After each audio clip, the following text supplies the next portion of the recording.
back to the Film and TV channel. I hope you're all staying safe and well. We're going over to Christmas Day on Netflix. Yes, a lot of people are looking forward to this little mini-series, just 4 episodes by about 45 minutes. So, yeah, a lot of interest for people who like fantasy adventure. Yeah, as you know me, I like most things, and I certainly like a good, decent mini-series. And yes, did we enjoy this? That's the problem. We're going to have a quick look today at The Witcher. Blood Origin, of course. Please, if you're new to the channel, push that subscribe button, push the bell notifications. If you're pushing buttons or you've not pushed a button, push that little like button as well, that little thumbs up button. Like an old film and TV watcher, very happy. I do everything: film reviews, TV drama reviews, information blogs, quizzes. There'll be a quiz out there as well. As I'm recording this, there'll be, I think, a quiz going out 24 hours later or something like that.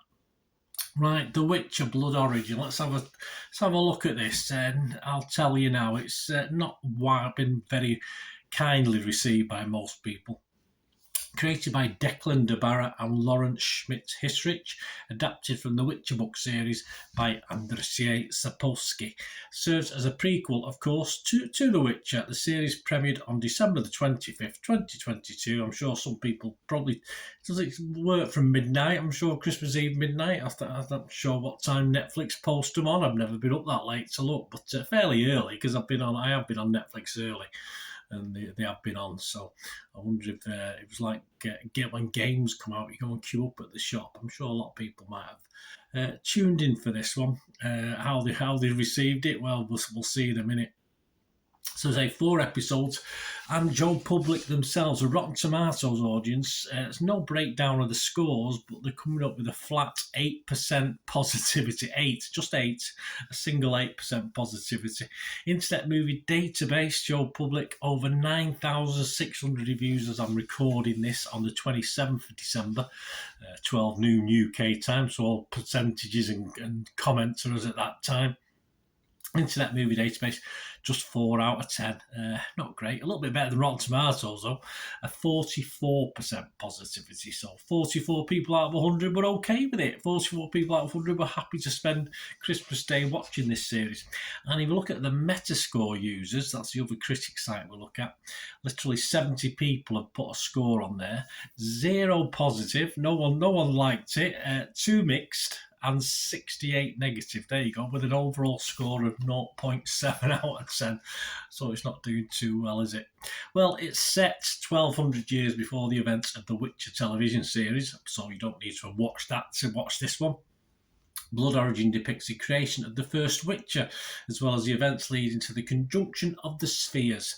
It also explores the ancient elven civilization before its demise. Yes, I don't like the elven. I like the mix. There's dwarves in it as well, so I mean that's not too bad. But I like a bigger mix of my fantasy characters, I must admit.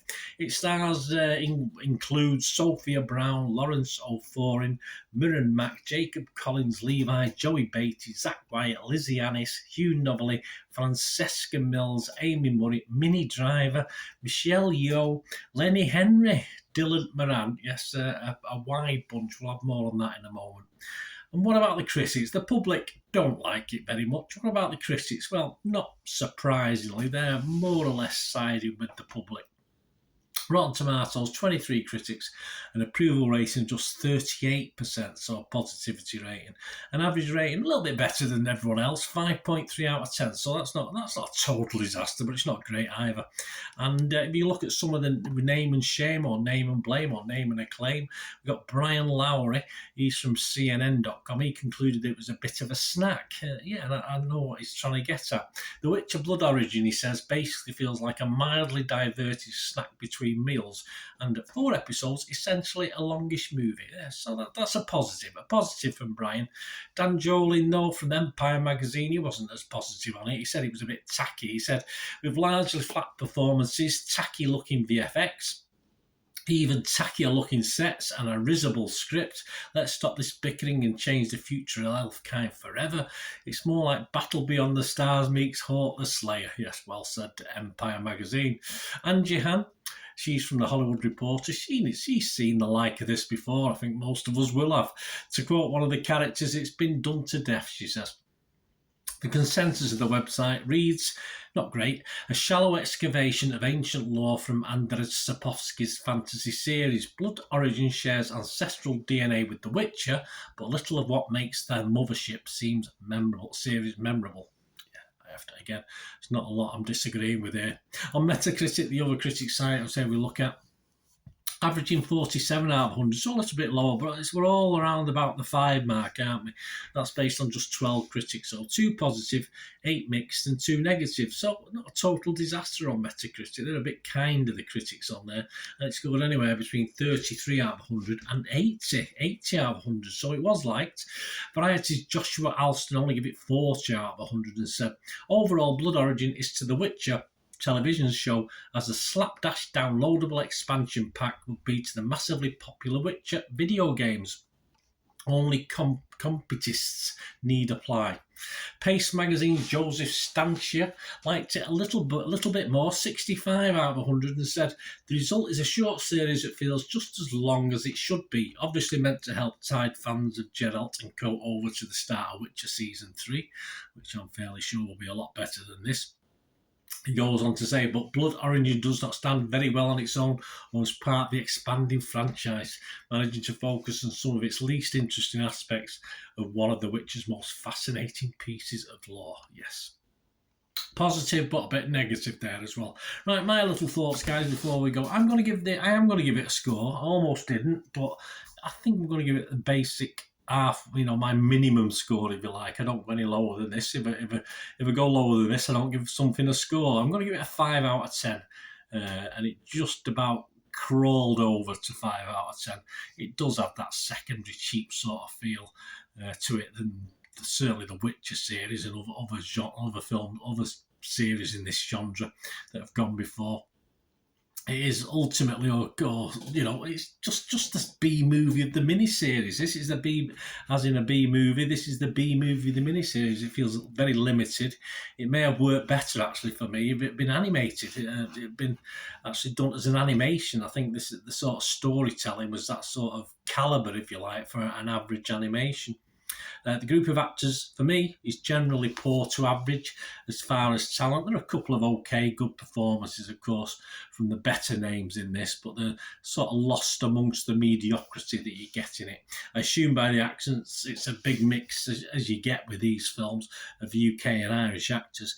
And no doubt these guys are always a little bit cheaper than those across the pond, or perhaps even down there, Australia, New Zealand, I'm not too sure, but I know they used to be, so I'm fairly sure it's still the case.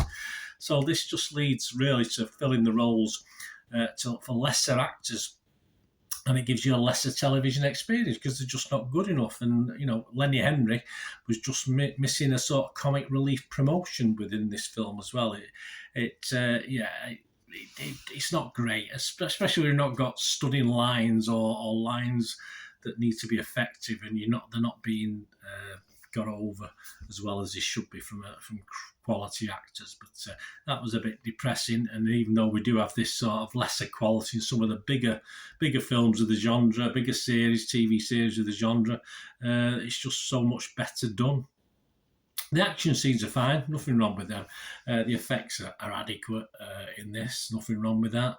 But unfortunately, overall, the story, there's nothing special in it. It's just what we've seen before, as one of the critics said there. We've been there, done that, got the book, and certainly compared to some of the quality stuff, the Dragon, House of the Dragon, etc., that we've had recently, it doesn't compare very, very well.